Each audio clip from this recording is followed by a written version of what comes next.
Thanks. You have questions? Sir? I had a question regarding, I know the fund is $20 billion over a scheduled period of time, but what if the claims made by Mississippians or others surpass that $20 billion? The President of the United States has made it abundantly clear, and BP has acquiesced, that if the $20 billion escrow account is insufficient, that BP is confident that it can meet its additional financial obligations. Yeah. Did you say at this point how many arbitrators you will have working with you? It sounds like you need a veritable army. Well, I'm not sure about that. We have to make sure we have enough. But I wouldn't say they're arbitrators. What I would say is that we now have BP set up. Fortunately, BP set up in Mississippi 3 separate claims offices. I'm going to review whether the 3 are sufficient, whether we should have additional claims facilities here in Mississippi to handle, I hope, the acceleration of claims.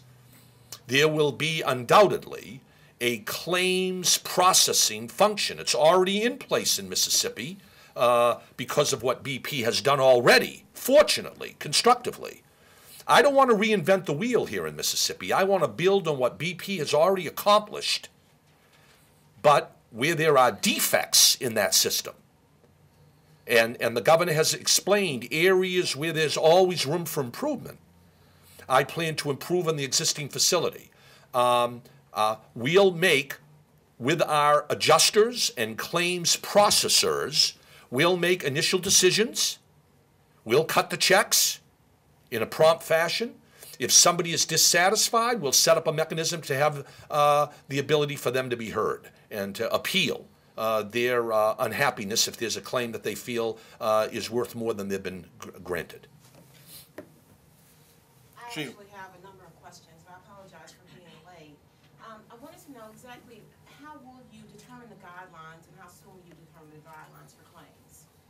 All right, well, there are going to be different claims. What will be the claims? There will be wage loss claims. There will be business interruption claims. There will be lost profit claims. There will be personal injury claims. There may even be death claims, unfortunately. And how soon? We will have a methodology, very transparent methodology, in place. BP is already paying those initial wage loss claims and some business interruption claims. We'll set up a protocol very quickly. I keep hearing the governor, time is the enemy. He's right. We will be setting up a protocol very quickly that everybody can examine as to what's expected of them in filing these claims. And hopefully, once a claim is filed with me that is substantially complete, that is appropriately filled out, I would hope we would pay claims within 30 to 60 days. And just as BP is doing now, we plan to continue the program of emergency interim payments. The emergency payments that are going out now, over $50 million worth of those payments have gone out. Of course, we plan to continue that program. The president wants prompt payment. There will be prompt payment. Do you have any idea what type of proof folks would need? I think the proof will be different from different claims. Interim payments, as the governor pointed out in Mississippi, BP has been making interim payments with very little corroboration. Basically on an initial application, that's good enough. Wage loss claims, a few business interruption claims are being paid with very little corroboration. Long-term payments for small businesses, for big businesses, long-term payments will require sufficient corroboration so that we can validate the claim. But that should in no way interrupt in any way immediate short-term emergency payments like we did with the 9/11 fund. So we'll do that as well. Molly.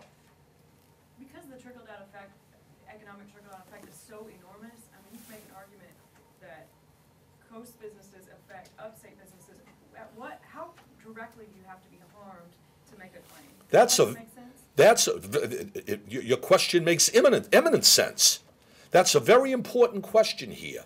Where do you decide is the appropriate cutoff where the spill caused the injury or the damage?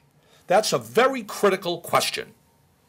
Now, in the 9/11 fund, the way we dealt with that answer was to say, look to state, Mississippi in this case, look to Mississippi law. If you go to court in Mississippi, what would the law of Mississippi say is the appropriate cutoff point? Now, that may not be the only answer, but I think one place to look for an answer to that question is if somebody, as you say, downstream has a claim indirectly impacted as a result of the spill, is that a valid claim? We shall see as we develop this protocol.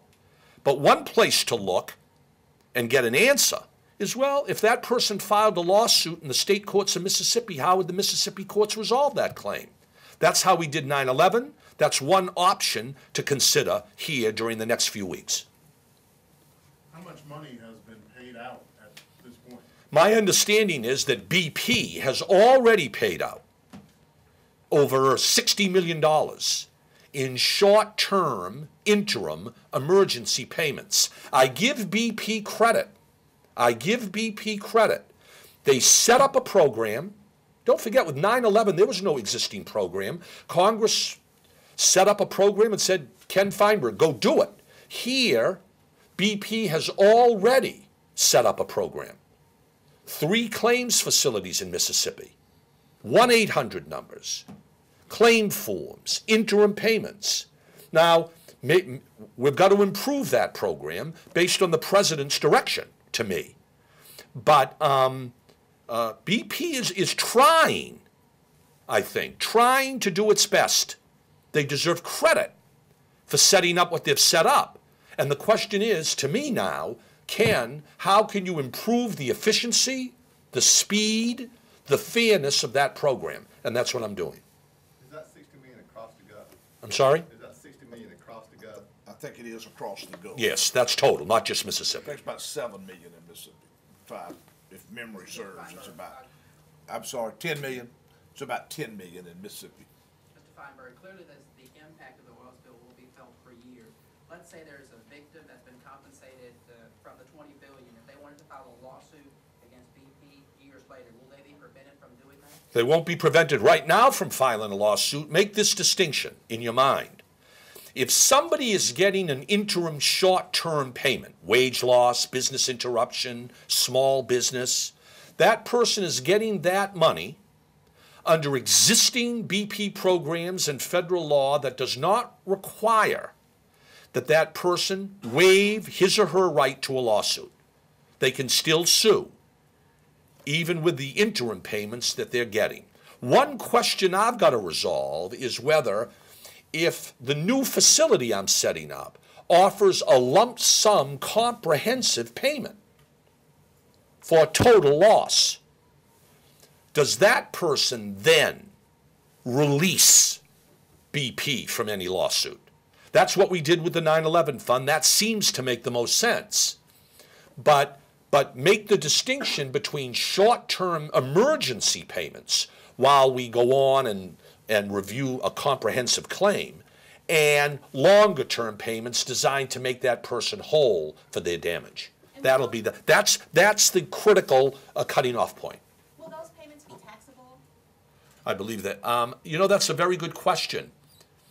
They weren't taxable under the 9/11 fund because Congress passed a special provision that said they were exempt from tax.